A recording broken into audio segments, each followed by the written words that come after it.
Hey guys, I need to go into the coal shed, into here, on my own. Could you use this? I don't feel sad. Just feel a little bit breathless.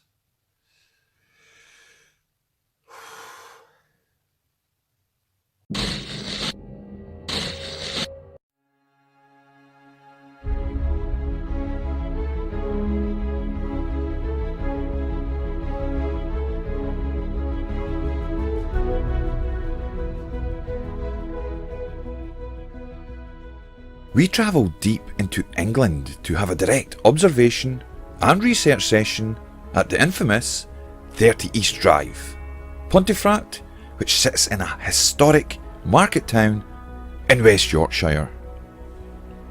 The location has gained a renewed interest in the last 6 years due to the well-received film When the Lights Went Out, which is based on the original activity experienced by the Pritchard family.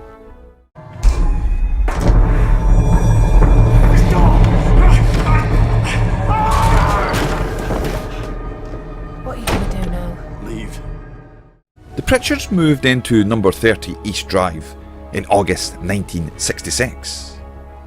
History then shows us that the activity started soon afterwards, with many weird situations arising here. Fine chalk-like substance was witnessed falling not from the ceiling, but from a level below head height.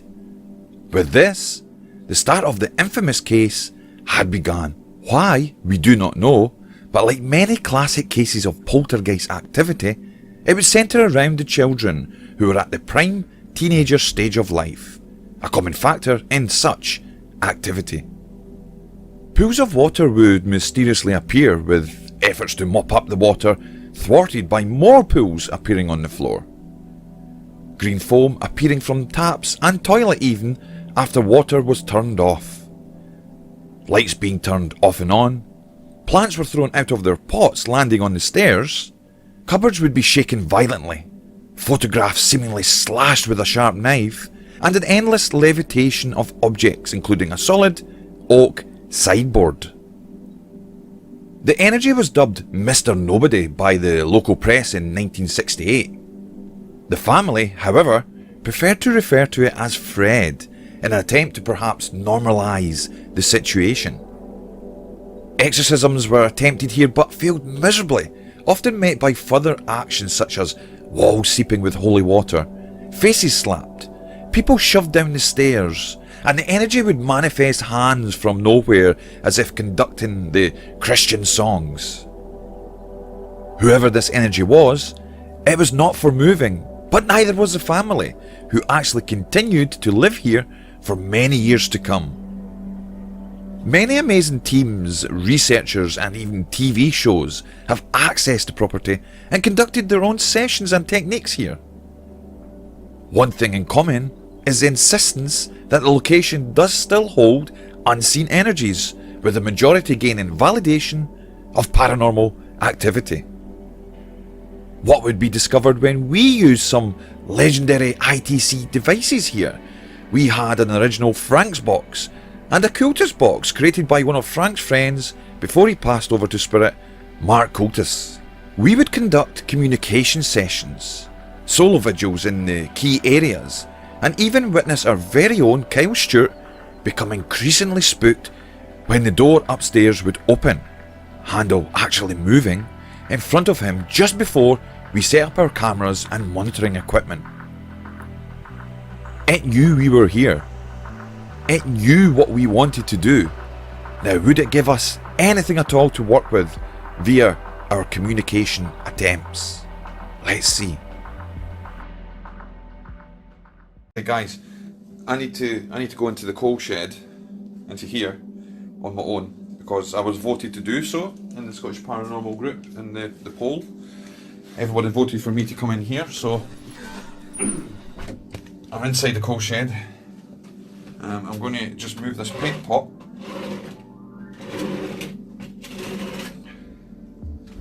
And I'm going to sit on that. Again, I can hear those pipe sounds.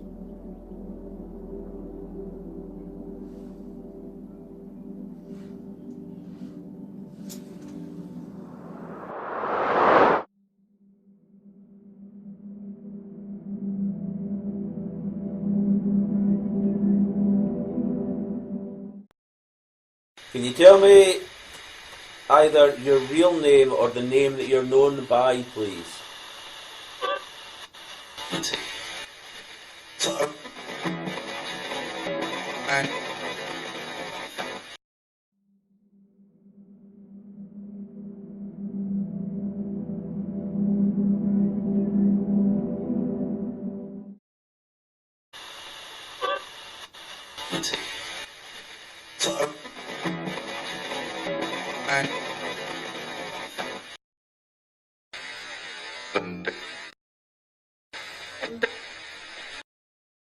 Aye.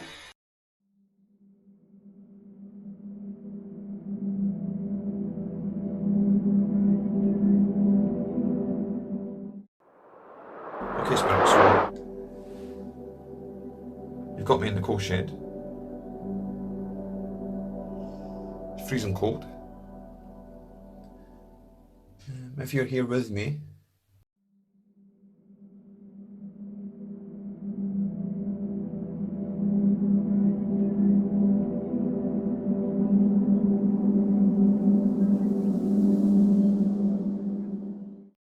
if you're here with me, if you're here with me,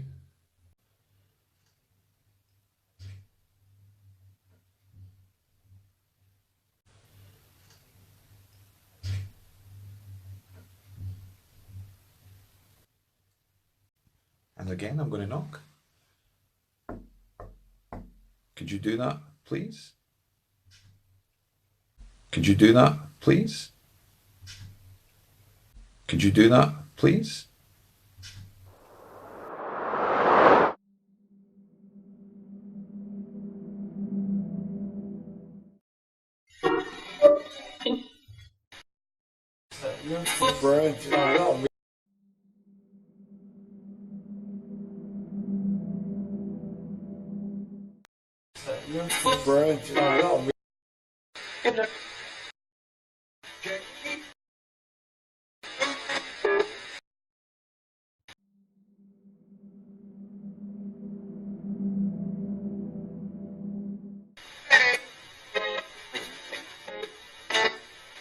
I said leave me. Yeah. I'm feeling very breathless, guys. There's not much to see in here, I'm afraid, but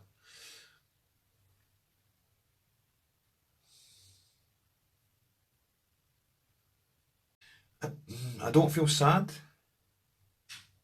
Just feel a little bit breathless.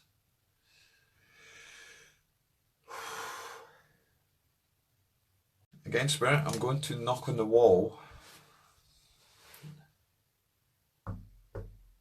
Could you do those 3 knocks back to me?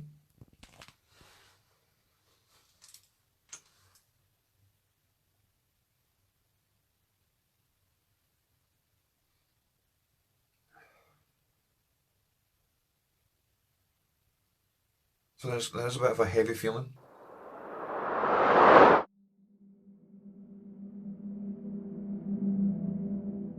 Could you use this?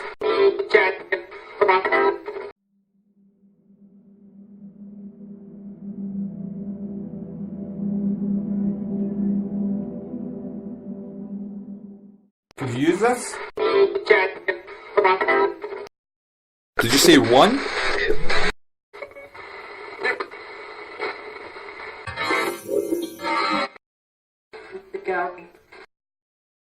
Who opened the door upstairs?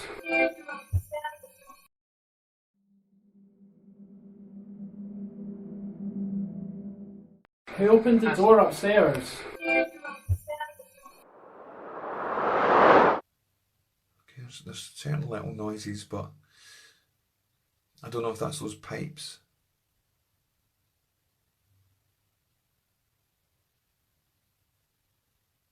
Could be picking up with something residual. The heavy breathing feeling. Like I've just walked up a hill or run away from someone.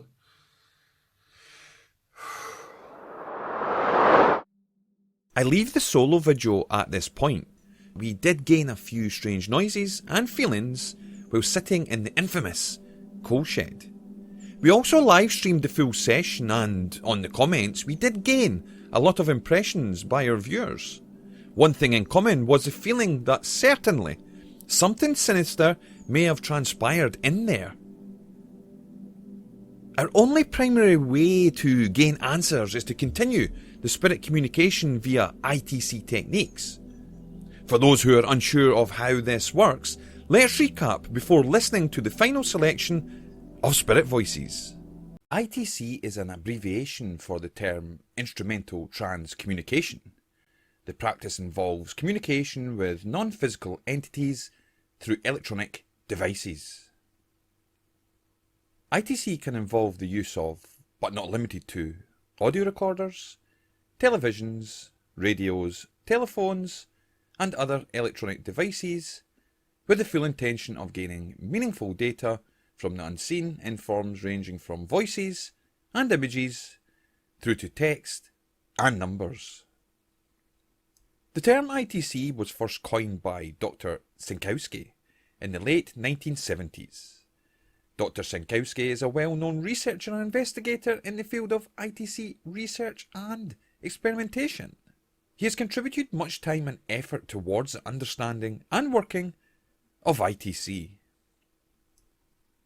Many are aware of EVP, electronic voice phenomena, which has even made appearances in Hollywood blockbusters and many paranormal TV programs. Other ITC techniques are less known to the general public, with some techniques also shunned by certain factions within paranormal research and investigation. Regardless of belief systems, the data speaks for itself, and no amount of classification by fancy terms such as pareidolia, confirmation bias, and false claims of operation can mask this.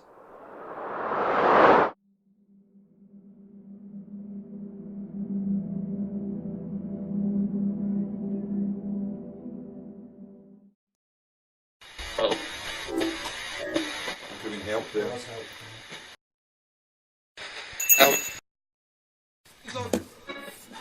Okay, so going live now.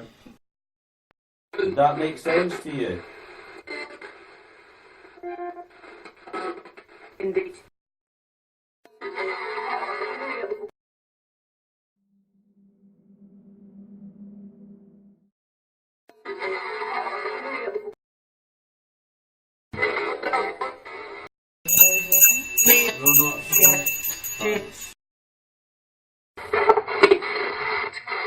Help me.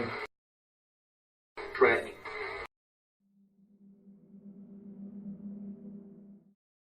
Training.